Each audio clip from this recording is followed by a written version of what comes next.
गोपाल कांडा ने एक सच बोलकर खुलासा कर दिया है कि ये पिछले चुनाव में, विधानसभा के चुनाव में इनेलो और बीजेपी मिलकर चुनाव लड़ रहे थे।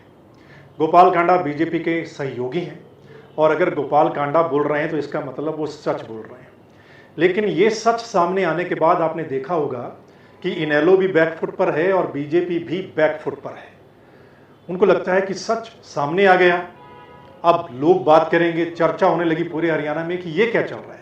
हालांकि सिरसा के लोगों को तो पता था कि इनका अंदर खाते गुप्त समझौता है और हम उस वक्त भी लोगों को बता रहे थे कि इनका गुप्त समझौता है, ये इलेक्शन के बाद एक दूसरे के साथ मिल जाएंगे। इस वजह से उसके बाद खट्टर साहब पूरे तरीके से मना ही नहीं करते और वो कैसे बोलेंगे कि हाँ हमने समझौता किया था, जब समझौता ही गुप्त था तो उसको कैसे उजागर कर सकते हैं।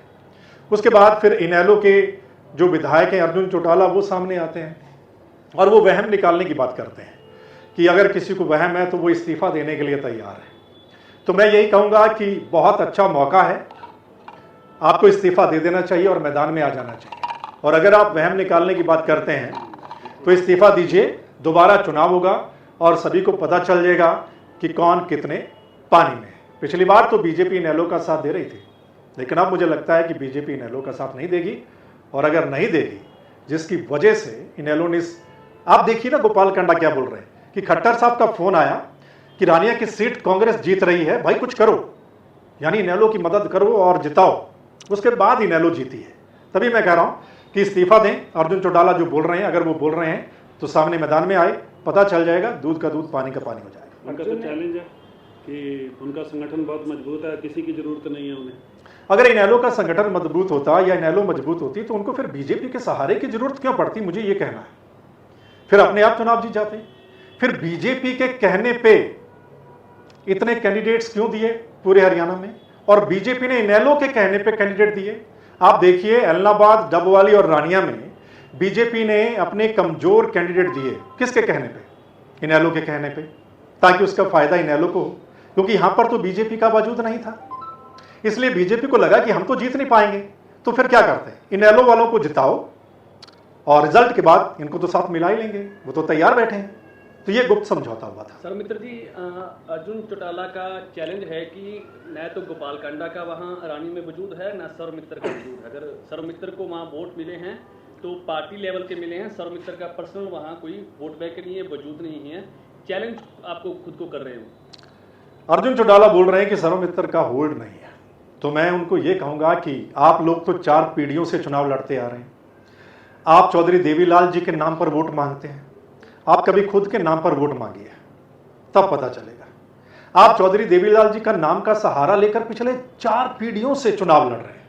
और सर्वमित्र एक आम किसान परिवार से निकल कर आया, जिसको 1 महीना भी हुआ था, सिर्फ 1 महीना हुआ था पॉलिटिक्स में आए हुए। तो वो 1 महीना वाले सर्वमित्र ने आपको बैकफुट पर ला दिया।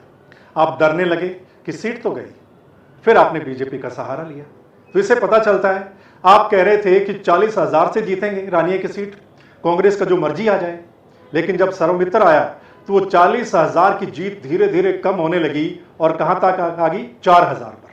वो 4,000 भी नहीं रहनी थी अगर बीजेपी सपोर्ट ना करती या कुछ और लोग ना करते। इसलिए जरा सोचें, और जो वो वहम निकालने की बात कर रहे हैं ना, उसमें पता चल जाएगा। सर अर्जुन सीधा मतलब ये है कि सर्वमित्र चैलेंज स्वीकार करते हैं और अर्जुन को चैलेंज देते हैं। नहीं, मैं उनका जो चैलेंज है उसको स्वीकार करता हूं, मैं पीछे नहीं हटता। उन्होंने बाकायदा मेरा नाम लेकर टारगेट किया है। अब मेरा नाम लेकर अगर बात कही है तो मेरा जवाब देना बनता है, और हम पीछे नहीं है। मुझे इतना प्यार मिला है, और सिर्फ 20 दिन के इलेक्शन में प्यार मिला। आप देखिए 20 दिन के इलेक्शन में 40,000 लोगों ने मेरा साथ दिया है, उनको 4 पीढ़ियों से, और कितने लंबे समय से वो वहां पर कैंपेनिंग कर रहे थे, कितना तामझाम, कितना पैसा। आप देखिए उसके बावजूद भी बैकफुट पर जो वो चैलेंज दे रहे हैं। और मैं कहता हूं, काल करे सो आज कर, आज करे सो अब। इस्तीफा तुरंत होना चाहिए, 6 महीने के अंदर चुनाव होना चाहिए, पता चल जाएगा। अर्जुन चौटाला कहते हैं कि गोपाल कांडा बिजनेसमैन, ये उनको अब पता चला है कि गोपाल कांडा बिजनेसमैन है। भाई गोपाल कांडा बिजनेसमैन कब बने थे, जरा सोचिए, किसकी सरकार में बने थे? क्या आपको पता नहीं है? आपको पता नहीं है कि गोपाल कांडा पहले किस किस पार्टी के साथ रहे हैं? आपको सब पता था।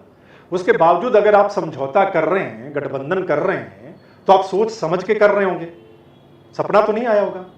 अब गोपाल कांडा के बयान के बाद आप बोल रहे हैं कि वो तो बिजनेसमैन है, वो तो अपना फायदा देखते हैं, इसका मतलब क्या है? एक अंतिम सवाल, पिछले दिनों आपने री चेकिंग की जो डिमांड की थी वो सुप्रीम कोर्ट फाइल पहुंच चुकी है, तो क्या कुछ उसमें कार्रवाई अब तक रही है? उसमें बहुत अच्छा एक डिसीजन आया है, जो अपडेट है अभी तक की, वो ये कि ईवीएम का डाटा डिलीट नहीं किया जा सकता।